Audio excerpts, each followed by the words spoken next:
Hello, everybody. Welcome into the Fantasy Pros Dynasty Football Podcast. I'm Ryan Wormeli, joined as always by Pat Fitzmaurice and by Scott Bogman. Fellas, we are talking for the first time in a while, for me at least. You guys have had some episodes without me where you've done this.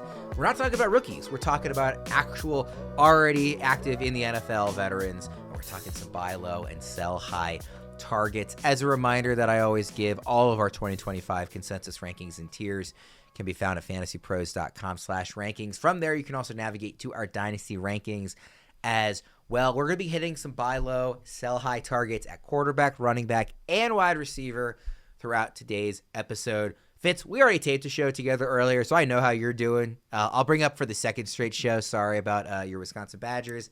Bogman, how are you doing, buddy? I'm doing good, man. Opening day, a couple days away. I'm heading out to Phoenix tomorrow to go see. I've been to every D-backs opening day since 1999, so excited to keep that tradition rolling.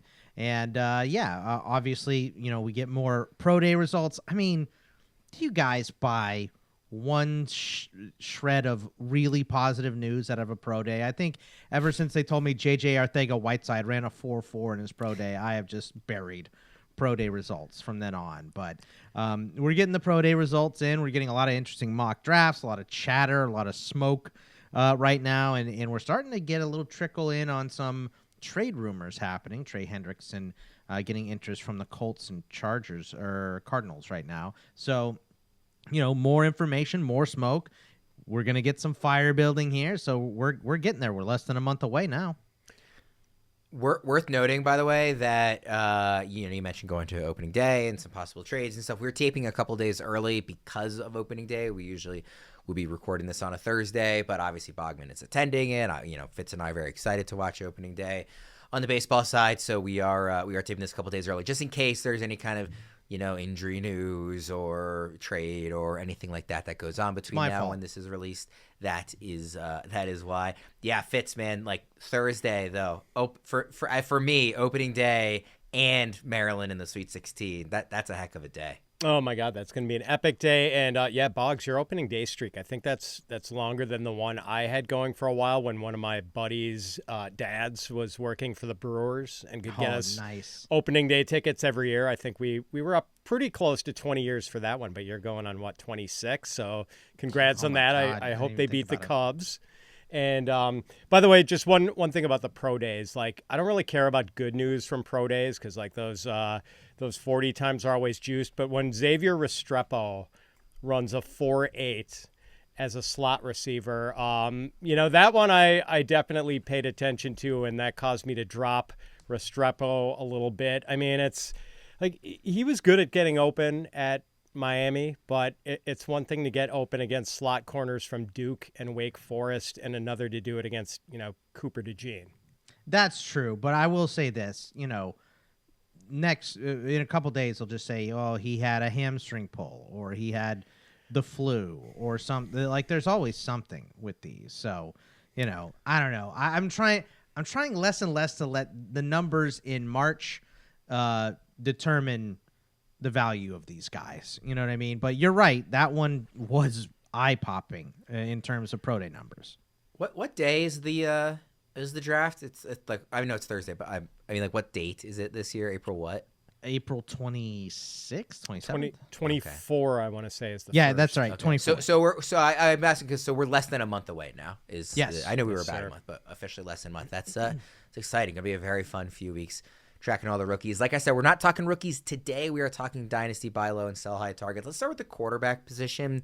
And you guys can kind of explain if you are viewing this specifically through the prism of superflex or 1QB when you're talking about making these trades, if there is a difference for you or if it's just somebody that you're interested in regardless of format. Fitz, let's start with you, which is kind of an interesting name to start with. It's probably not the most exciting, eye-popping name to have as our first one here, but who's your first buy low quarterback? Yeah, Worm, I think it's safe to say we are viewing this one through the prism of superflex because this is a guy who might not be rostered in a 1QB league. And by the way, it's just really the trade market is dead in 1QB leagues.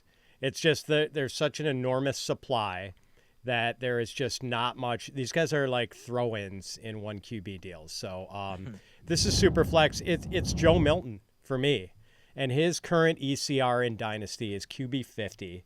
I have him at QB 33, and it's only a matter of time before the Patriots trade Joe Milton to a QB-needy team that will give him a shot as a starter, or to a team looking for an heir apparent to an aging starter, because apparently the Cowboys are rumored to be among the teams interested in Milton. And the Patriots were really smart to draft Milton in the 6th round last year, even though they took Drake May early in the 1st. And now New England is probably going to get a day 2 pick from whichever team wants to deal for Milton. So I think the main selling point with Joe Milton is that he might have the strongest arm of any quarterback on planet Earth. He is 6'5", 246 pounds. He's a giant, but he's surprisingly mobile for a big dude. And yes, Milton is going to need some refinement. He's just not a finished product. His timing and touch need work. But this dude truly has a golden arm, and he can just put balls into orbit when he wants to. Milton played most of the Patriots' Week 18 game against the Bills and was actually really impressive. 22 of 29 for 241 yards and a touchdown. No interceptions. He also ran for a touchdown and had another would-be touchdown pass called back on a penalty. Everyone has rookie fever this time of year, so you could probably get Milton in a superflex league for a 3rd-round pick in your rookie draft, and I would be happy to make that exchange and place a bet on Milton blossoming into, if not a star, then at least a plus starter in the NFL. Bogman, what do you think about weighing the strict value in terms of, like, if you have a guy ranked a lot higher than where he is versus, like, what kind of contributor you can actually beat? So like, to take that example to a more extreme version, let's say you had a guy ranked 100th at his position. Let's say somebody had a QB 100 in your dynasty rankings, but you actually think, well, he should be like QB 40. Is that still valuable to you? Because we're still talking about somebody that for Fitz is outside of, the top 32 at the position. So even though there's a 20-spot difference between consensus where he has him, does that sound like a good strategy for you to still approach somebody like that? It's a great question, and the answer is it depends on what your team construction is, because Joe Milton is a shot, right? And I think anyone below probably 45 is a shot. Like, you're taking a chance. So I think to go and trade for Joe Milton now in a superflex, you're either very, very set at quarterback, or you're a team that doesn't have much, so you're taking a shot. You're trading a 3rd-round pick to get Joe Milton and stash him and see what happens. But I think I have him at 42. He's like my last ranked quarterback that I have right now. Obviously, it'll get a little bit deeper when we see where all of the rookies go and everything, although I have a lot of rookies in there already. But, I mean, the Patriots are the kings of doing this. Doesn't matter who is running the show. Matt Castle, right? Jimmy Garoppolo, Jacoby Brissett. They've had all of these quarterbacks throughout Tom Brady's tenure that they've drafted when they didn't really need a quarterback, developed them. These guys play when Tom Brady is hurt or, out for Week 18 or whatever, and we see some growth from them, and then other teams want them. This is the same exact situation, except for it's Drake May now. They benched him late and put in Joe Milton, and he looked awesome. It was a nice debut. So the Patriots are the king of this, and I love this call-out here, Fitzy. I think this is a really good one. Thanks, Bugs. Would you rather have Jalen Milroe or Joe Milton? I would rather have Milroe. I just think that rushing upside is crazy. Sure. I get it. But that I think we're talking about the same range, right? I think I would throw Milton in with the guys like Quinn Ewers and Will Howard and Dylan Gabriel and I think I would throw him in that group of guys Milton, with those guys. Yeah, I think what I would say is I view most of these guys as backups, but a lot of backups get opportunities for time. So I think Joe Milton could get an opportunity out, just like those guys in that group. I just got to object to that. Like, I would much, much rather have Joe Milton than freaking Dylan Gabriel or Will Howard. Like, those guys are going to be clipboard holders, dude. Like, Milton is going to get a chance to play. Yeah, I think Milton played in a rinky-dink system, though, and he really needs to develop his field vision and the system. So I think bouncing him around is going to be tough. I think those other guys have no one in college football history has more starts than Dylan Gabriel. He's a guy that can come in and play right now. I think Joe Milton needs a lot of growth in that respect. So I think trading him would be smart, but I still think Joe Milton needs seasoning. So that's why I would put him in that group. I think his physical tools are way better, but I think these guys, Will Howard, Quinn Ewers, and Dylan Gabriel, I think all of those guys have way, way more experience than Milton.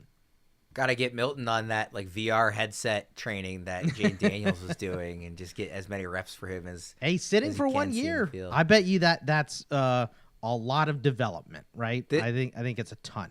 This is a lot longer on Joe Milton than I expected to go, but just very quickly, Bogman, I'm curious about the cost that Fitz threw out there. Does a 3rd round pick seem right to you in a super flex for him?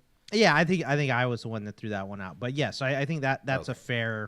That's a fair deal if you're looking, specifically if you're a bad team looking for some improvement. I think maybe you both threw it out then because I thought Fitz said that too. Just so I'm not going crazy. All right, let's go to your quarterback here, Bogman. A little more, not exciting of a name, but like a name that I think people might be more less surprised to hear. Yeah, I'm gonna say JJ McCarthy here. His ECR is 19. I have him at 16, and let's just think in terms of what this offense provided us, right? And what was Sam Darnold going into last season? There weren't a lot of people hyping up Sam Darnold last season, but once he, we found out that he was going to start because McCarthy got hurt.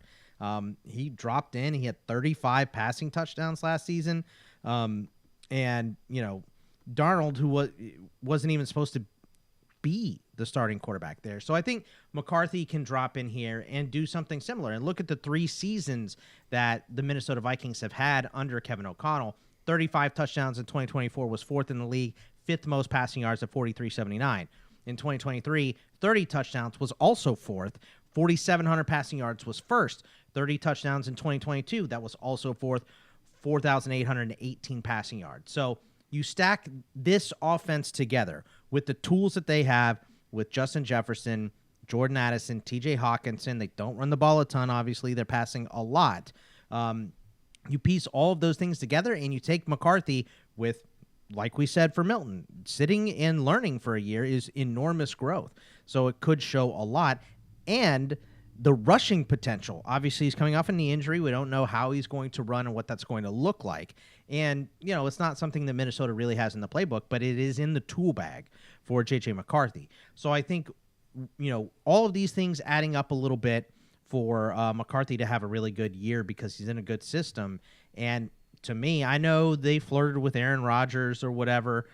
I think McCarthy's going to be the guy this year, and I think he's being ranked just a little bit too low right now. I definitely agree that in terms of your thoughts on where he's ranked, I do wonder how feasible it is to swing a deal for McCarthy. I feel like the managers who have McCarthy, who drafted him last year, said, hey, we just sacrificed a whole year. We didn't wait all that time just to trade him. So I wonder if he actually is attainable as a buy low candidate, even if we think he's maybe underranked according to consensus. I suppose it depends on your league, and it's always, very contextual depending on whoever that manager is. It only takes one guy to be willing to move him. But I do wonder about that. Fitz, what do you think about McCarthy? Yeah, I mean, I would kind of echo your sentiment on that last time. I just don't know if you can buy low on McCarthy anymore. I think the time to move in would have been last year when there was panic in the streets, when McCarthy missed his rookie year with that injury, and I'm sure people were starting to think oh, is this guy ever going to be healthy or whatever? So it would have been ghoulish to swoop in with a trade offer at that point, but that's when you could have gotten a buy low, I think, for McCarthy. But go ahead.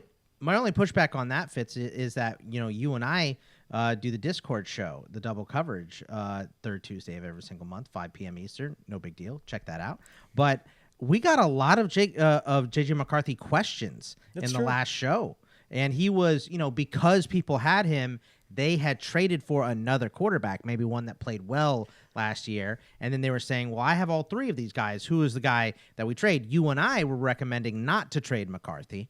Yes. But I think he can be gettable in some of those situations where a team had him last year, knew they couldn't depend on him, and they traded for somebody else, and now they are overloaded with QBs. So I think in that sense, maybe you can get him in some spots. That's a good point. Some of the super flex teams that have him now might have 3 or 4 starting quarterbacks. So, and everything else, I think Bogman was spot on. I mean, this is just a good situation for him. And we saw it with Darnold's career resurrected. Kevin O'Connell, just like one of the best offensive minds in the game. You're throwing to Justin Jefferson, Jordan Addison, and TJ Hawkinson. They bolstered the offensive line in free agency. Like, it's just a really good situation. And then, there are all these, in addition to the toolsiness, there are all the intangibles with McCarthy, the fact that Jim Harbaugh talks about him like he's an adopted son, the fact that between his high school and college careers, he has a record of like 65-3 or something like that. So there is a lot to like with McCarthy. I do think he's a good growth stock. By now, most of you have probably heard of Reality Sports Online, the powerful fantasy sports platform where owners get to build and manage their fantasy team like an NFL general manager. But the question is, have you tried it? It's time to go see what all the buzz in the Dynasty community is about. Free agency, multi-year contracts, a rookie draft, multi-team trades, franchise tags, contract extensions, first-round rookie options, automated contract and salary cap functionality, and much, much more. Think it sounds complicated? It's not. The best thing about Reality Sports Online Fantasy Front Office is that it doesn't take any more time than a standard league. It just requires more strategy. Think you're among the fantasy elite? Well, this is the platform to test your mettle. Still not sure? You can test out your general manager skills for free in a mock free agency auction. If you like what you see, use promo code FantasyPros to receive a 10% discount on your team or league today. That's promo code FantasyPros to receive a 10% discount on your team or league today. Fantasy just got real at realitysportsonline.com. One of these days, I want Bogman to try and lip sync that whole read while I'm doing it. See if he can get through it. I probably could do it. I think you might be able to. Let's go to our running back buys here in Dynasty. Fitz, who you got? A guy you and I just talked about on the Fantasy Pros football show from a redraft standpoint, Worm, it's Jordan Mason, now of the Minnesota Vikings. The Vikings just traded for Mason. He's pretty much locked in as Minnesota's number 2 running back because the Vikings only have 4 picks in the draft as of now. They have other needs to fill. They are not going to draft a running back. I would pretty much guarantee it this year. And the Vikings are a really good fit for Mason because Mason thrives in outside zone schemes. 49ers run a lot of outside zone, and Mason was terrific as a fill-in for the injured Christian McCaffrey last season before Mason himself got hurt late in the year. The Vikings run outside zone at a top 10 rate. So Mason gets to back up Aaron Jones, who's 30 years old and has missed some games in recent years, although he did manage to play all 17 last year. I think Mason is going to be more of a 1B to Jones's 1A rather than a strict backup. So there might be some standalone value. You could start Mason in a pinch, and if anything happened to Jones, he would just be a lottery ticket. So Mason's only 26, or will be 26 this season. It's possible he inherits a lead back role at some point. The buy-in is pretty low. He has an ECR of RB 51 in Dynasty, and the upside is high. I think he's a sneaky good trade target, and it probably would not take a lot to get him.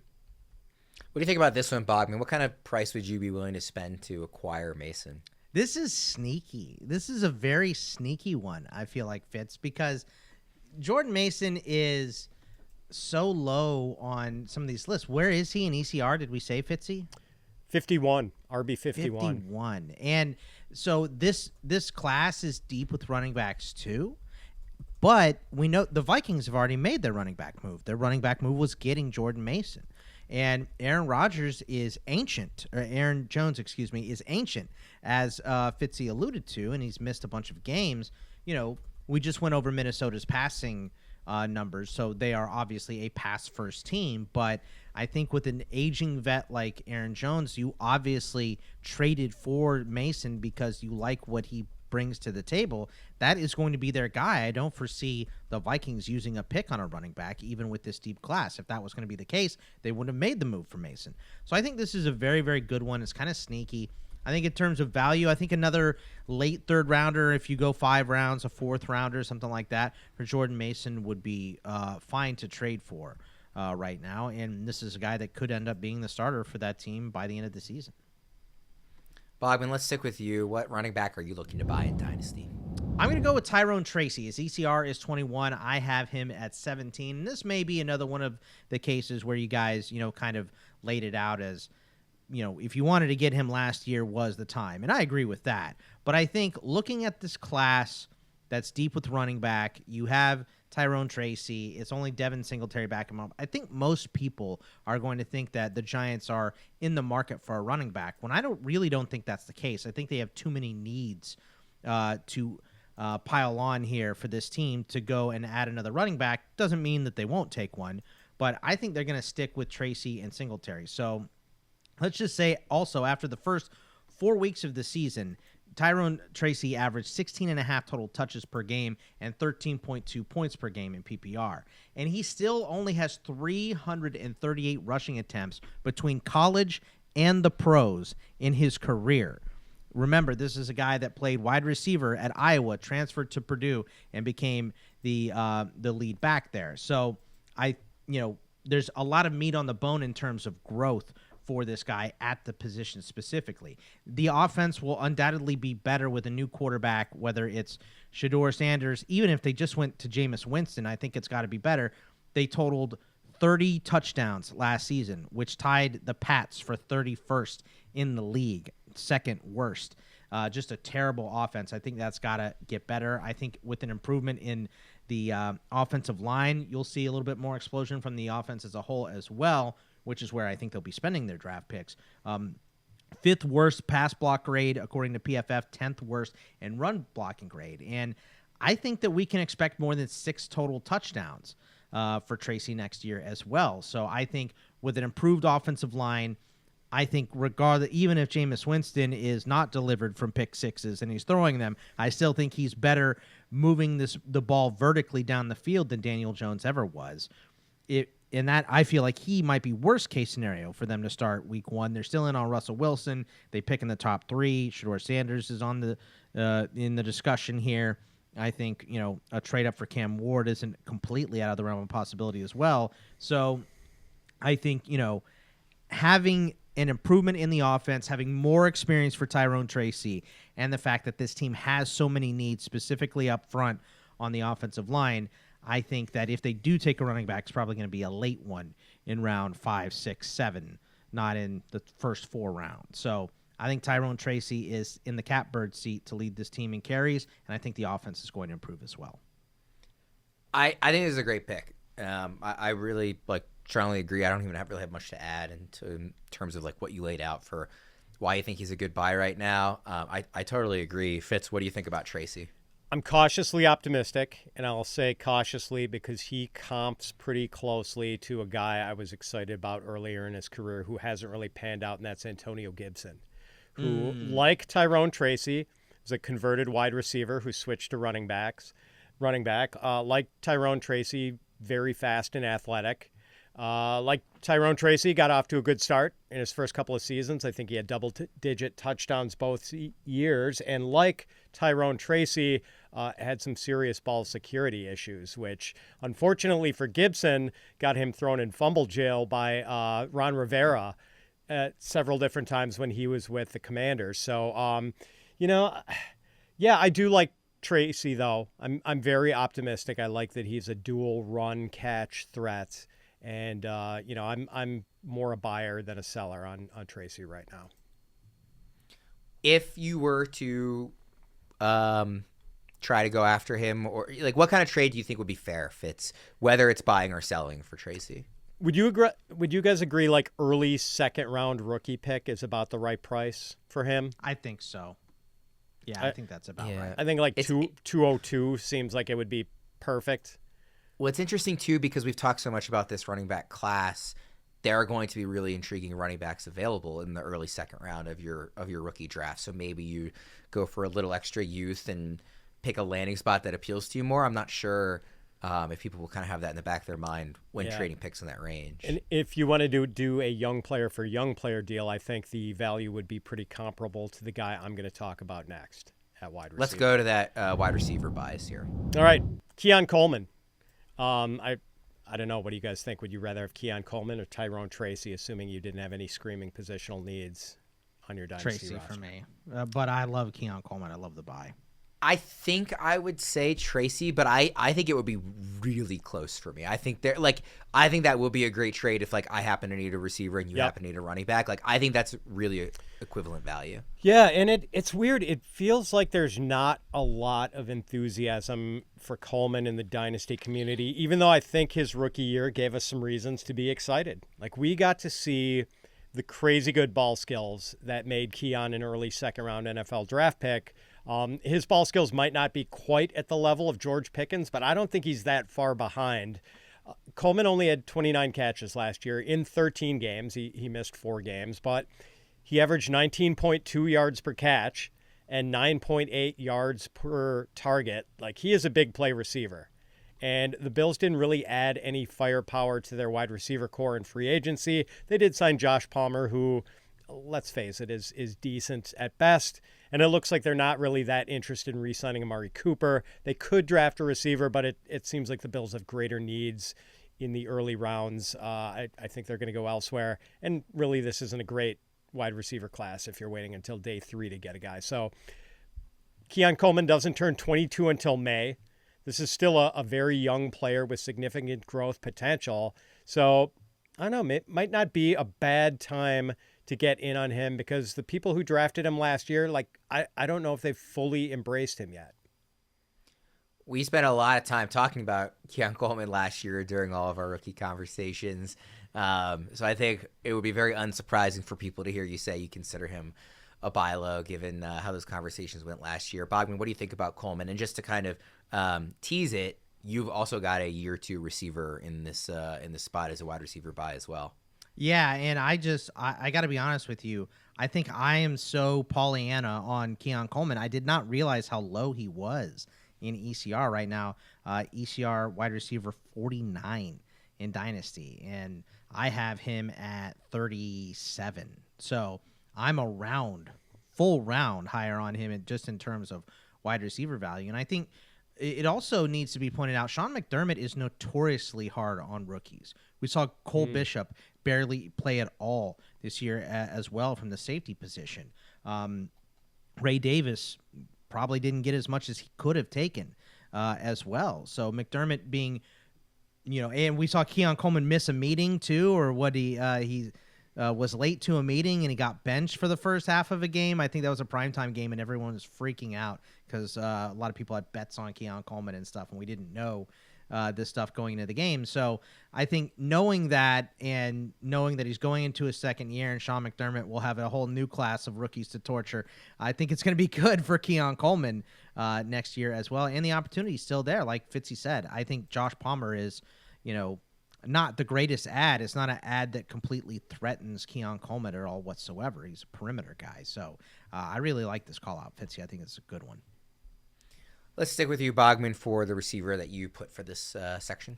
Hey, look, we're going to right some wrongs. And last year I was just too low on Ricky Pearsall. I said, look, the skill is great, but when is he going to play? He's completely buried. Because I like Juwan Jennings, too. Well, Debo pitched to fit. Ayuk tore his ACL. George Kittle got banged up. Christian McCaffrey didn't start the season and only played 4 games. So there were a lot of targets to go around, and Ricky Pearsall was a huge gainer in terms of playing time and value. And he's now with Debo gone and Ayuk coming off an injury, he's clearly a top 3 wide receiver option. Listen to this. The 4 games that he started last season, he averaged 19.2 PPR points per game.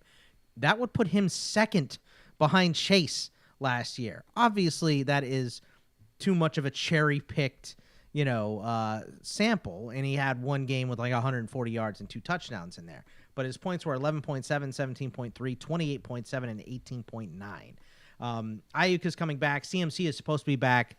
I understand that, but I think having him as a wide receiver 5 in ECR at 54 is just way, way too low. I think at worst he is a wide receiver 4. I have him at 43 right now, and I could see myself moving him up post-draft as well, depending on landing spots for some of these rookies and what the Niners specifically do as well, because I don't think trading Ayuk is completely out of the realm of possibility for them. So, yeah, I think Ricky Pearsall is criminally underrated right now. I feel like that's going to change, right? Like, it's hard for me to imagine he's going to stay there. I don't want to pick on you, Bogman, and give you the same critique I gave for McCarthy. But, I also wonder if everybody else is thinking, hey, now here's the chance. And I just sat on him for a year where he didn't have the opportunity, healthier, going to have more of a target share this year. This is the time they want to hold on to him. Fitz, what do you think about that? Well, as far as the timing on a Pearsall trade, I mean, this might be your chance to beat the shot clock, because we keep hearing these rumors about an Ayuk to New England trade. And if that happens, all of a sudden Ricky Pearsall's value goes through the roof. As you know, probably the primary wide receiver on the 49ers. Like, I know a lot of people are infatuated with Juwan Jennings. I think Pearsall's going to be a better player than Jennings. And, I think so too. Yeah, and what a tumultuous rookie season for Pearsall. He almost gets killed in an attempted robbery at the beginning of the season, and by the end of the season, he's catching 14 passes for 210 yards and 2 touchdowns in the 49ers' last 2 games. What a nice extended audition that was for Pearsall to play a big role in 2025. So, yeah, I mean, this guy got steam late in the draft process last year with a really good Senior Bowl, and it tested like a champ. So I'm enthusiastic about him. I've got him on a couple of Dynasty teams. Couldn't be happier about it. And, man, if we did get an Ayuk trade, Pearsall's stock would just, absolutely soar. And it's already gone up. I did the ECR look last night. He was 51. Now he's 46. So he's already moved up 5 spots in a day. So I think just he's going to keep climbing. And, he's still behind a couple guys that, I don't know, would you rather have him or McMillan, especially after Godwin signed? I'd rather Pearsall. have McMillan. Pearsall for sure, yeah. Khalil Shakir, one's a little tougher. I think I'd rather have Pearsall. I think there's higher upside with Pearsall. Right. Yeah, I think the same thing. I think depending on the other receivers in my room, if I felt like I wanted a safer option, maybe Shakir. But if I had any interest in the upside option, I think it's Pearsall. The one that makes me squirm is Pittman. I'm still a Pittman guy. I think that was mainly the quarterback issue and not the Pittman issue last year in Indy. So, yeah, but you're right. Has that been resolved? Because now it's between Richardson or Daniel Jones, who just produced one of the lowest scoring offenses in the NFL last year. Yeah, man, I had to check my rankings to see who I've got in that one, and it is Pearsall. I've got Pearsall pretty significantly higher than Pittman right now. I like the player Pittman still just fine, but yeah, I think the situation. They're definitely in the same tier at the very least. Yeah. While we're talking about trades, just to remind everybody, you can evaluate trades with confidence using FantasyPros Trade Analyzer. Instantly see the impact of trades on your team and get expert recommendations, whether you're making a 2-for-1 deal or swapping a couple draft picks for that stud who will help you win now. The Trade Analyzer will help you optimize your roster and make smarter decisions. Try the Trade Analyzer today at fantasypros.com/myplaybook and dominate your league. All right, guys, let's get into the Dynasty sells right now. And I always say, it's easy to call it a buy low and a sell high. Sometimes it is a buy high or a sell low. So I just want to kind of frame it that way, where if you're selling, you're hoping to get value, right? But, it doesn't necessarily mean it has to be a guy who's top 10 in his position or something to be interested in selling them. Fitz, let's start with you on the quarterback position once more. Who are you selling? Jared Goff.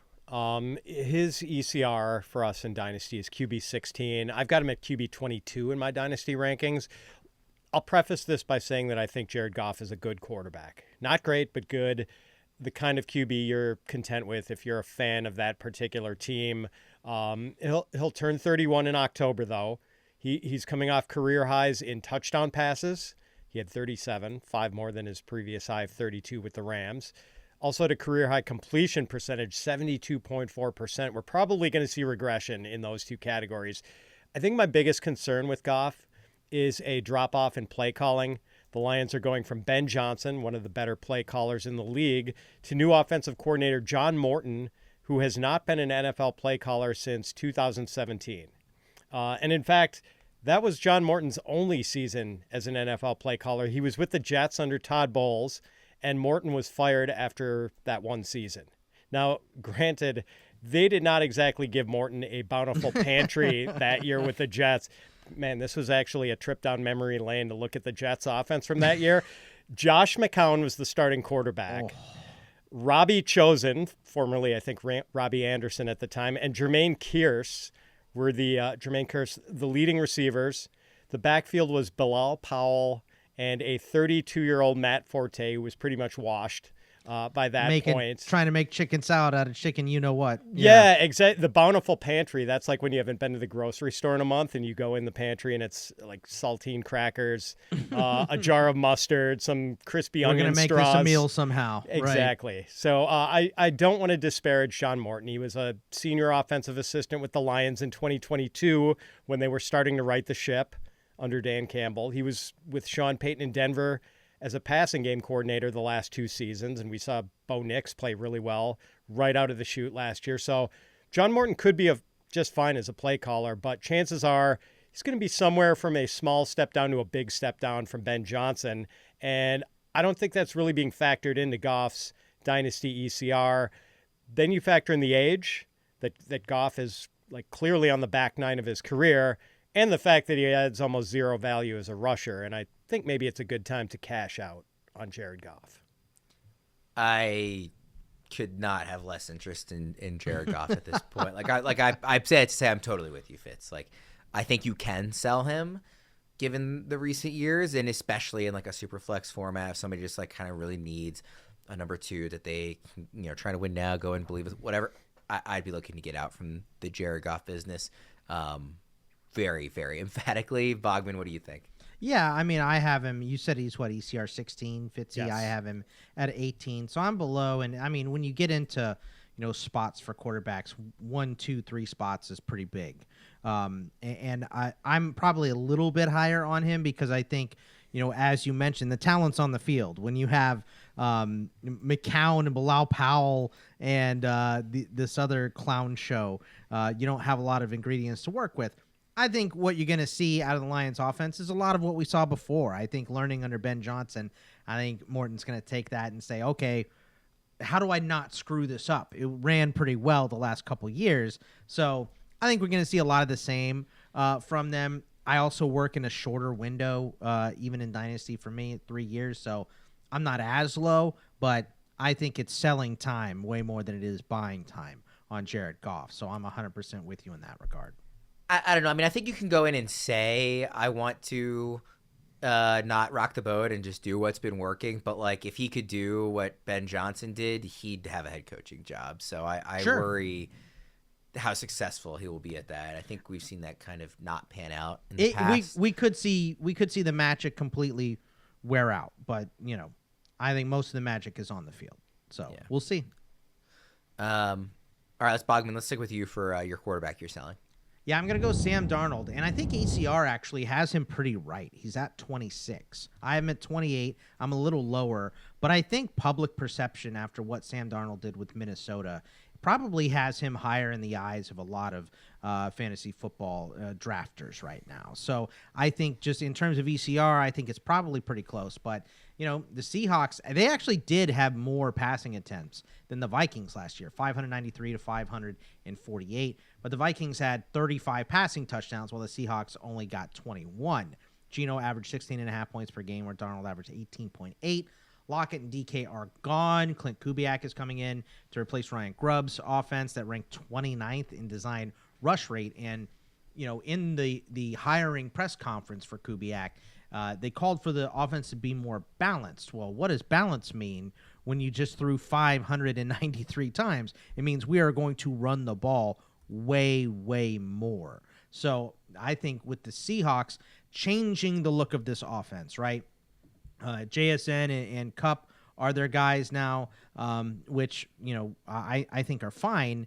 They got MVS as well, but I think they're going to work in the draft. They have to improve the O-line, right? I think the tackles are okay. It's the interior that they need to fix. They have 18 overall. They have 2 seconds at 50 and 51, and they have 2/3 at 82nd and 92nd.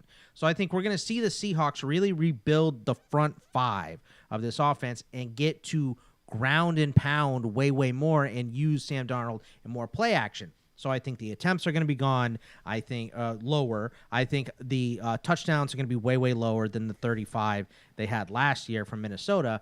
And I think that Darnold, after he got this big contract, people are excited about that. I think his public perception is a little bit higher than what we're doing at Fantasy Pros with the rankings and everything. So I think he's a guy that right now, if I could sell him in a super flex and get back a second round pick, I would probably go ahead and do that if I already have 3 QBs. The idea of him behind Seattle's offensive line is like pretty terrifying. They got to fix it, man. That alone is enough. Like, it's funny. I was pulling up where he is in consensus rankings in terms of Dynasty. The top of tier 5 amongst quarterbacks in order: Bryce Young, Anthony Richardson, Shedeur Sanders, Sam Darnold, Justin Fields. Good luck trying to order those 5 in terms of Dynasty right now, because I think you can make an interesting case for in a lot of different directions. I think that's a very difficult group to kind of parse through at the moment, and all for very different reasons.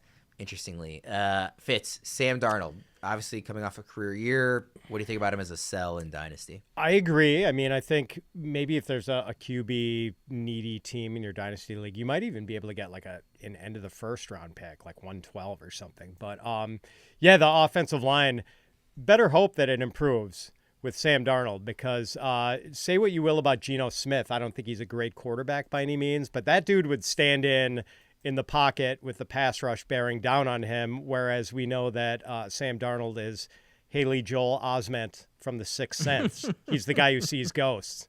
So, like going from pretty much the most comfortable or one of the most comfortable situations in the league with Kevin O'Connell as your play caller, with Justin Jefferson and Jordan Addison as your receivers. Granted, the Vikings' middle of their offensive line wasn't great last year either, but I think it's better than the Seahawks was. And what does he have as pass catchers right now in Seattle? He's got 2 slot guys with JSN and Cooper Kupp, for a guy who maybe doesn't use slot receivers all that much in past iterations of his offenses with Kubiak. So we'll see, man. I agree it's a good time to sell. Especially since, Sam Darnold's value has been really beaten up until last year, and this might be your one window to make a move and get rid of him. Bogman already mentioned double coverage with himself and Fitz, but I'm going to also remind everybody to join our Fantasy Pros Discord community. You can chat with other fans and get access to exclusive AMAs that wind up on our podcast feed. Our current schedule looks like this: myself and Fitz at 5 Eastern on the first Tuesday of each month, Fitz and Bogman at 5 Eastern on the last 3 Tuesdays in April. Got some draft-heavy focus coming up soon. That's the 15th, 22nd, and 29th. Come get your questions answered and be on the show at fantasypros.com/chat. All right, guys. Running back sells in Dynasty. Fitzy, who you got? I've got David Montgomery, and I know it's going to seem like I'm picking on the Lions. I swear it's not, because I'm a Green Bay Packers fan and I'm bitter about the Lions being on top of the division. So, as I mentioned with Goff, the change in play callers is a concern for the Detroit offense. Monty is entering his age 28 season, but I think the biggest concern I have for Montgomery's dynasty value specifically is that how can you justify continuing to give Montgomery 15 to 18 touches a game when Jahmyr Gibbs is so freaking good? And hey, Monty is good too, but let's face it, giving David Montgomery as many touches as you give Jahmyr Gibbs is a suboptimal use of resources.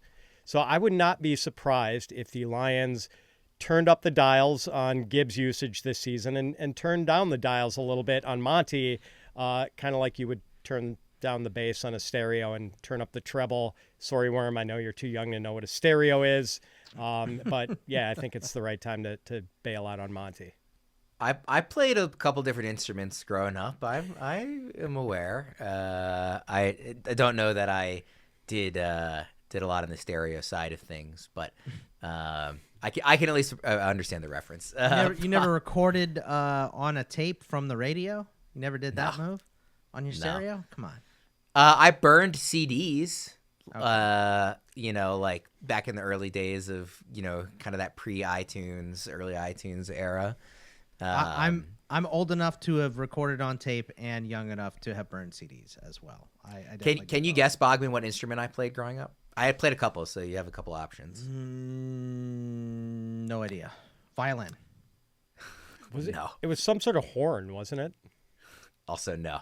I played piano for 7 years, and then I played clarinet for 2 in elementary school, and I hated it. And then I switched to percussion. So I was on drumline in high school. So all the different percussion-related instruments. But when I was trying a kid, to get on that Ravens band sideline, right? Is that what it was? Yeah, maybe one Does day. a clarinet does not count as a horn? That's a woodwind? No, clarinet's woodwind. Okay. Horn is like Jeez, trumpet, Pat. like, French horn, trombone. Those are the horns. Sax. So We have a legitimate You're band embarrassing geek among yourself. us here. it's not like I'm still playing those instruments, but like I do still have a drum set in my parents' basement, which I'm sure they would love me to get rid of at some point. Don't touch my drum set. My nephew's now, my oldest nephew is almost 5, so he's now getting to the age where he can kind of go down and bang on the drums when he's at my parents' house, and so I'm sure they're more incentivized than ever to get. Will you rid of take that- this that home kit. with you, Worm? We don't want it here anymore. Yeah, I'm so Grandkid sure I'm is going on to drive it across the country to Denver. All right, before we move off Montgomery, Bogman, we just talked a little bit about like how this offense could maybe look a little different with a new play caller. How does that impact David Montgomery? Is he somebody that you agree is a sell? Yeah, I have him a little bit lower than ECR as well, I believe. I just looked at it. It's 18. I have him at 21, 22. So 21 is where I have him. So I'm a little bit lower on him as well. David Montgomery is still a very good back, but as you both mentioned, like, if you want to keep the good things happening in Detroit, if you're Morton, you're giving the ball to Jahmyr Gibbs more, right? I think that is just the simple calculus of how to run this offense is give the ball to your best players.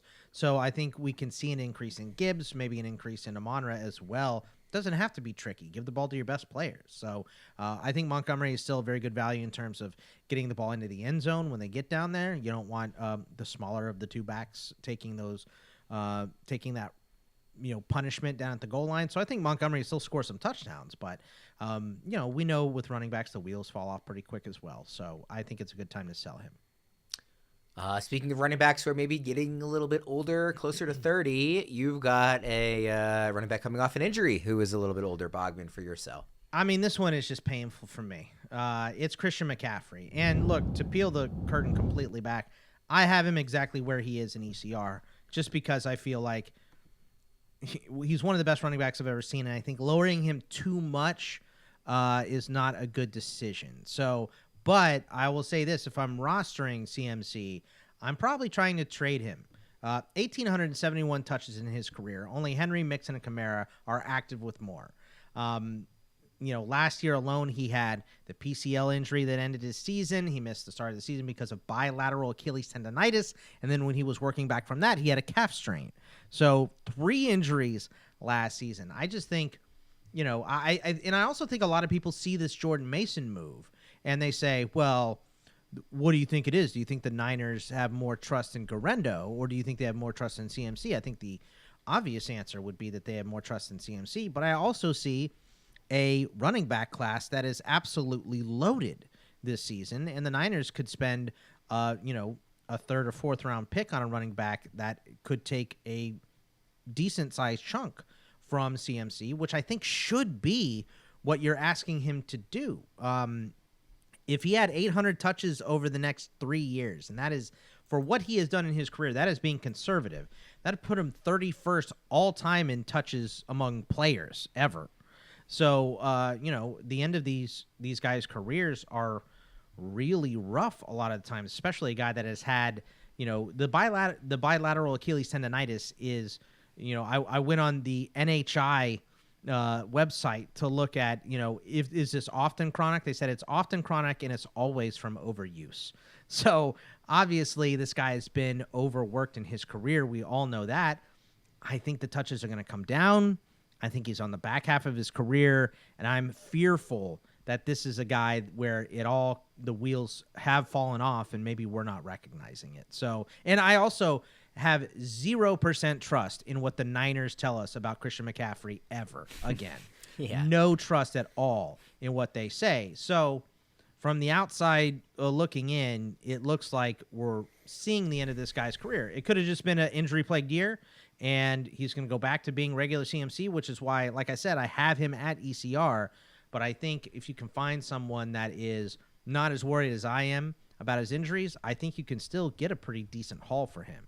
So I think now is the time I at least look to sell when things are getting Pollyanna. He said he was going to be back if they had made the playoffs, and I think we're going to see some videos of him making some cuts in camp and all of that. That looked good and everything, but I think at that point, it's the time to go ahead and pull the trigger and get him off your roster. Fitz, we just talked about with Jake Seeley, Christian McCaffrey earlier this week on the Fantasy Pros feed. That was from a redraft perspective, of course. In Dynasty, I mean, is this as simple as, like, for example, in ECR, he's back-to-back with Marion Hampton. Is it just as simple as if you're playing for the future, get Hampton, and if you're playing for now, get McCaffrey? Or do you think it's worth selling McCaffrey even if you are still trying to win now? Do you think the value is going to drop that quickly? Yeah, I mean, if you're trying to deal McCaffrey, you're aiming for a contending team. That's who the buyer should be, someone who can get an impact player. Especially if it's a contending team that's maybe a little light at running back, that is the team you should be trying to target. Really, Hampton and McCaffrey are side by side, huh? I mean, I would much rather have O'Mary and Hampton in Dynasty. Like, it's not even close. In Dynasty ECR right now, RB14 Derrick Henry, RB15 Christian McCaffrey, RB16 O'Mary and Hampton. So one of those does not belong with the others. Yeah, the rookies maybe haven't come up enough in ECR, especially like the best ones in this very good rookie running back class. So I've got McCaffrey at RB20 in my Dynasty rankings. I know in the Dynasty trade value chart, we have him at RB19, and I think that's more appropriate than RB15 is. The guy turns 29 in June 7th, and he has missed like big chunks or the entirety of some seasons. He had 4 games and 65 touches last year. Yeah. It's what like three of the last 5 years. Two of those years were 2022 and 2023. He played the whole season, but the other 3 of the last 5 years, I think it's been it was 4 games, 16, 17. 7 games, 3 games the last 5 years. Yeah, and maybe he has 1 or 2 big seasons left in him. It's entirely possible, but man, it's a gamble. And I see like on our Dynasty trade value chart, we have him valued as the equivalent to Khalil Shakir. If I was a non-contending team, I would happily take Khalil Shakir for Christian McCaffrey. Let's go to our wide receiver sells to wrap things up. Fitz, who are you looking to move off of? Oh, this is by far the biggest name of any of the guys I've mentioned. It's A.J. Brown. And wow. Yeah, I mean, so his ECR is wide receiver 9. I've got him wide receiver 13. It's not like I think he's trash. But the Eagles ran the ball at the highest rate in the league last year by far. 56.3% of their offensive snaps were runs. And I think the Eagles will continue to run the ball at a sky-high rate because, 1, they have Saquon Barkley and Jalen Hurts, and 2, they are pretty stacked on the defensive side of the ball, which is going to lead to favorable run-friendly game scripts. Brown also has to share targets with Devontae Smith, who's an excellent receiver in his own right, one of the best route runners in the game. Brown averaged 7.5 targets a game last season. Just for comparison's sake, Jamar Chase and CeeDee Lamb both averaged more than 10 targets a game. So did Malik Neighbors. Justin Jefferson was up over 9 targets a game. It's really hard to produce like a wide receiver 1 when you're not getting target totals befitting a wide receiver 1. And A.J. Brown's going into his age 28 season. He's not a young player anymore. I think this might be a good time to cash in the chips while he's still widely regarded as a dynasty wide receiver 1. If you have one takeaway from today's episode, it's that Fitz is telling you to sell A.J. Brown for Joe Milton. So everybody remember that. Let me ask you this, Fitzy. Would you take any of the rookie wideouts over A.J. Brown, or would you still rather have A.J. Brown because he is proven? I don't love the class. Let me check and see if I have Tets ranked ahead of A.J. Brown. I do not. I have A.J.B. ranked ahead of Tets. Just imagine for that question, sorry to cut in, Bogman. Sure. Let's say Tech goes to whatever you consider is the best possible landing spot. Would that be enough to change it for you, Fitz? What I'm asking is he ranked where he is in terms of Tech because we don't know where he's going yet, or even in a best case scenario, he still wouldn't be ahead? Even in a best case scenario, I think I'm probably still ranking A.J. Brown at least a little bit higher. I'm with you. Where did you say you have him, Fitzy? A.J. Brown? Wide receiver 13. 13. So you have him behind like London, McConkey, JSN? Yeah. Okay. The guy's directly ahead of him For me, at 10, I've got JSN, 11, McConkey, 12, Marvin Harrison Jr. Okay. Would you rather have AJ Brown or Garrett Wilson in Dynasty? That was exactly my question. I have AJ Brown 13, Garrett Wilson 14. I have AJ Brown ahead of Garrett Wilson still too. So, and AJ Brown has a terrible attitude, by the way. I mean, he said winning the Super Bowl is not enough. What are you talking about? It's the ultimate team sport. You're trying to win a ring. You got your ring. What do you mean that's not good enough? Really, you think reading a book on the sideline during a playoff game is a bad attitude? I'm shocked that you were put off by that, Boggs. I do not like that stuff. And this started a while ago. I mean, he's kind of been a little bit of a head case since Tennessee, but it seems to be rapidly growing the older he gets. 28's not that old, but he is a guy who relies on his athleticism a lot, obviously. So maybe it kind of comes into play a little bit more for him than different styles of receivers. I don't know. That was and Bogman said, wow, when you read it. That was the name that you included that I was most surprised by, obviously. I think if you were still building like an NFL roster to just win this season, like he would be very high on the list of receivers that get drafted. But in terms of like capitalizing on the moment and the value you could get for him right now, because this is a guy where you are getting more than a first-round pick for. That is exactly it. Yeah, we're not panic selling on A.J. Brown. This is a guy who's still a terrific player and highly regarded. This is just a way to get a big return for a guy who maybe we have a reason to believe is going to be less valuable going forward than he has been in the past.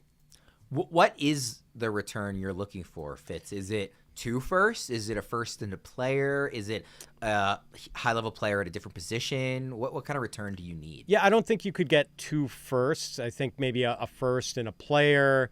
First and a second, maybe? How high would that first have to be also, Fitzy? I don't think I'm even giving up a first and a second. I mean, in terms of rookie value, I don't know. Like, what do you guys think about 103 for AJ Brown?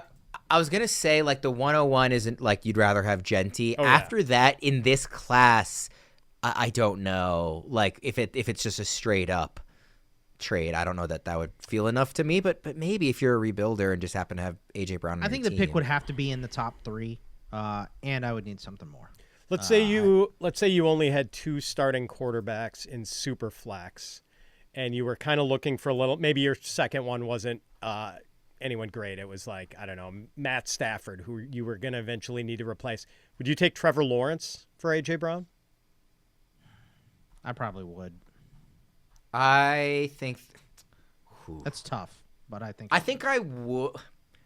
If I didn't have 2 starters I felt good about, then yes, for sure. If I have 2, but I you really want a third, and he could be better than 1, 2. I don't know. I would try to squeeze a pick in as well. I'd say give me Lawrence in a 3, Lawrence in a 4 or something. For the record, in the Dynasty Trade Value chart, we have him right in between the values of 3 and 4. The 103 and the 104, closer to the 103 is how the chart lines it up. Would you guys rather have Breece Hall or A.J. Brown? I think I'd rather have Brown. That one is very coin flippy to me. I think I'd rather have Hall, but it is very coin flippy. I think that's a fair, straight up deal. Same. Well, how about him or Taylor? Because Taylor is a couple years older than Hall, so then it's closer to like, you're kind of in the same contention window with those 2 guys. Jonathan Taylor. I would rather, and I'm a Wisconsin guy. I would rather have A.J. Brown. Taylor's had some, ankle issues that we could almost call chronic, I think, at this point. I'm a Taylor stan, so Wow. Yeah. They're about the same value in this trade. Someone's got to cape up for Taylor on the show, and it's not the Wisconsin guy. Interesting.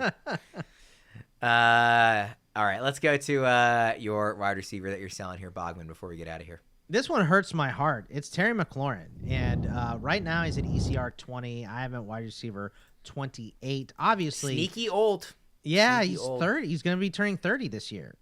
Born in 95. So I just think the production came.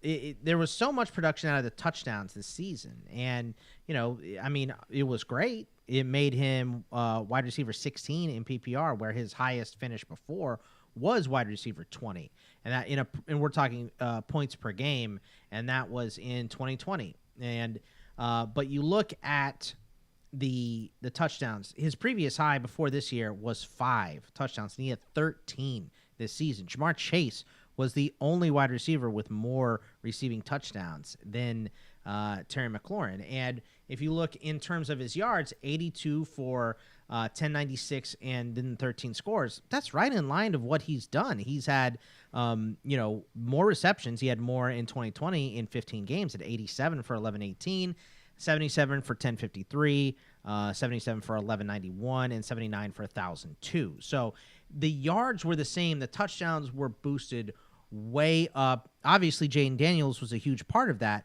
but this season they're adding, they traded for Debo. Ertz is back. We see a lot of mock drafts taking Matthew Golden or someone of that like in the first round to add some explosion to this offense.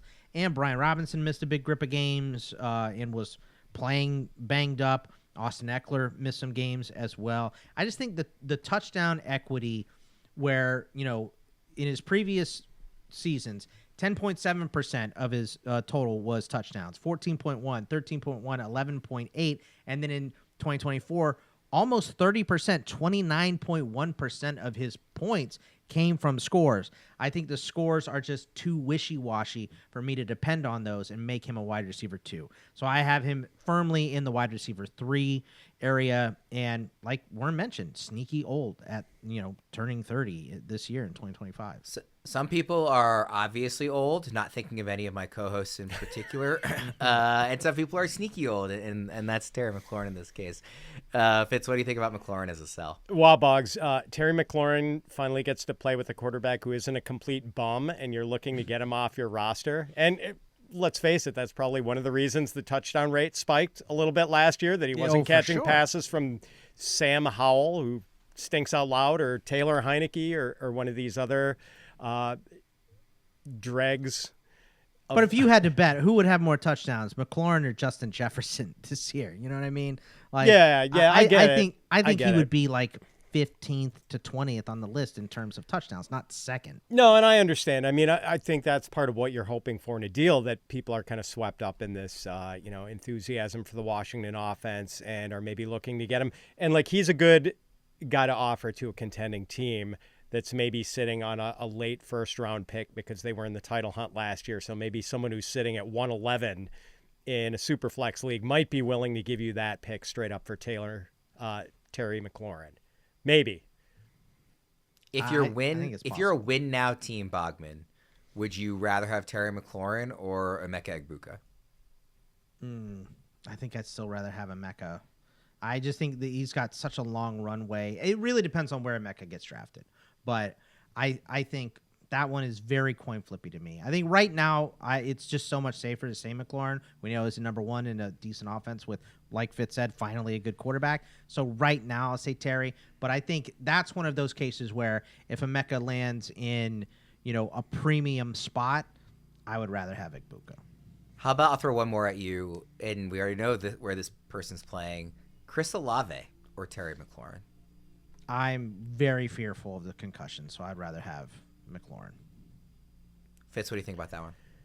Yeah, I do have McLaurin ranked a little bit higher, five spots higher, and I've got Olave and where do I have Emeka? Oh, I do have Emeka ranked higher than McLaurin, so I'm pretty much with Boggs in both cases. Right now, I have McLaurin at 28. I have Egbuka at 33. Obviously, that will change up or down depending on where he lands. And I have Olave at 41. Last one here that I'll throw at you guys. How about Terry McLaurin or DK Metcalf? DK for me. I got decaf 3 spot. DK Metcalf. Decaf. I've got him at. I got him 3 spots higher, 25. He's 3 spots lower in ECR for the record than Terry. Terry is higher. So that's an interesting one. All right, we'll wrap up there. Went a little long. Fun stuff though. Talking some buys and sells. Went through a lot of. We get you a fantasy analyst who can do it all. We could talk about Joe Milton and AJ Brown on the same episode and have it make sense. for Bogman. And mixtapes and NCAA basketball, whatever you want. And is a clarinet a horned instrument? We solved a lot of issues today, guys. I think we did a great job. Yeah, we had some fun here. Let's go enjoy the rest of the week. Enjoy opening day, Bogman, and you Fitz, just from watching it. We'll try to enjoy the Sweet 16. I know your guys' teams aren't playing anymore, but we'll see how Maryland does. They'll be out of it in a little over 48 hours. In about 52 hours, they'll be eliminated. So, but yeah, for Boggs and Fitz, I'm Ryan. Thanks everybody for tuning in. We'll see you again next time.